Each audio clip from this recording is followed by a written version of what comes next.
Well, up next, a run we've all been waiting for. It's the man who went farther last season than anyone else on American Ninja Warrior. It's time for the weatherman, Joe Moravsky. This man's been to Stage 3 in Vegas in each of the last 2 years. He represented our country in our USA versus the World special, and he's never failed on a city qualifying or city finals course. There's Joe's wife, Stephanie, who told you in qualifying she's expecting their first child later this year. Well, he got farther than anyone in the competition last season, and Moravsky believes he can win the $1 million in Vegas this year.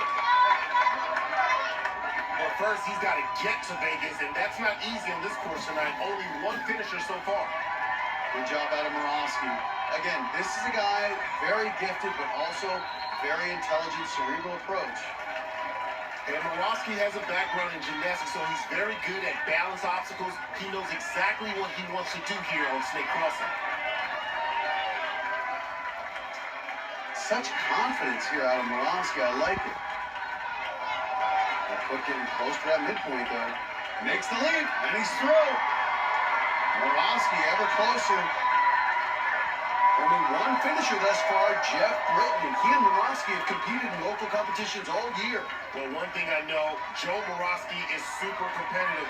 You know he wants to not only finish and beat Britten's time, he wants to set a time tough to beat for Elet Hall, who runs next. Moravsky just used to so much success. 2 years ago, completed city qualifying, city finals in Baltimore. Completed stages 1 and 2. Last year, not only did he complete qualifying in city finals in St. Louis, he was the fastest. Moving on to the devil steps. It's been grip strength obstacles that have taken him out in Vegas 2 years in a row since he's been training specifically for them. Yeah, he's fallen twice at stage 3, but he's finished every other course he's run in Ninja Warrior competition, and that's impressive. 3-foot gap. No problem for Moravsky. You see, I was ignoring any type of outside interference here. 5'10", 164. Good job there. Almost went for the dismount prematurely. Now he faces the warp wall. Right open. No problem for Joe Moravsky. And with his speed to this point, he just needs to reach the monkey bars, and he'll be assured a spot at the top 15 and a return trip to Vegas. He's about 30 seconds ahead of Geoff Britten's pace to this point. Well, the great ones respond to the pressure. Moravsky has done just that. They're able to give you the same type of so confident over and over again. And with that, Joe Moravsky going back to Las Vegas for the 3rd year in a row, Akbar. Look at that. Ooh. See, now look, There's a misstep out of the floating monkey bar is so dangerous. 6 and misses again. This is going to happen, though. The good ones deal with it. He may go for the dismount here, Akbar. He's gonna. Okay, he's got enough. Here's a beautiful lachey. There it is. Only a handful have made it this far tonight, but Moravsky expects to be here. He expects to finish. But first, he has to get past the doorknob arch. Crowd chanting, "Let's go, Joe." They want to see him get through.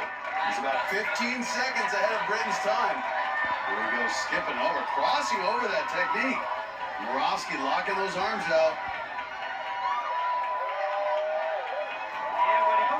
Geoff Britten cheering him on. He and Jamie are the only athletes to make it past this obstacle tonight. Yeah, Joe's about to join him too. Here he comes. And he's through. The weatherman comes through. Now he'll try to do what has been nearly impossible, finish this course. Because Britten was so fast on the doorknobs, Moravsky now has fallen behind. Looks like he won't beat Britten's time if he finishes. Here we go. Joe Moravsky, can he finish this brutal Pittsburgh course? Oh, he's moving. Got a good rhythm. Look at him. Moravsky. This is where it starts to burn. Right at about 20 feet is where it starts to burn. With the invisible air, Moravsky still fighting through. That boy's got it. That boy's got it. So close, he's running out of steam out there. Uh-oh. He's there, he's got to get the feet up. Get the feet up, boy. 1 foot.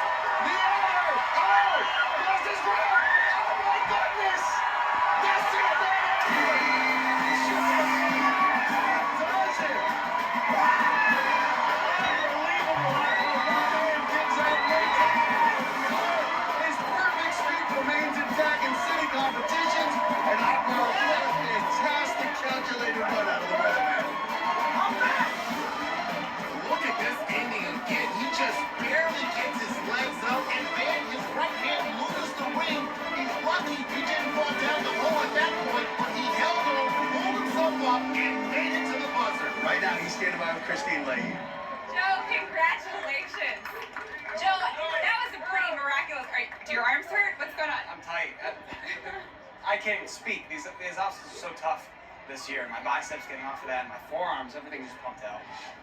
How hard was that invisible ladder for you? I actually started off pretty good, and then it just, from all of these obstacles put together, it just hit me like a brick wall. I got up there, hit the buzzer, and that was one of the most emotional finishes for me. Other than Vegas, that was just so awesome. Why do you think this was more emotional than the other ones? It's harder than any other. So it just, a lot more went into it, and to succeed at something that you put your heart and soul into, it just feels so good. It all paid off for you because you're going back to Las Vegas. Yeah! Woo! Nice, nice, nice.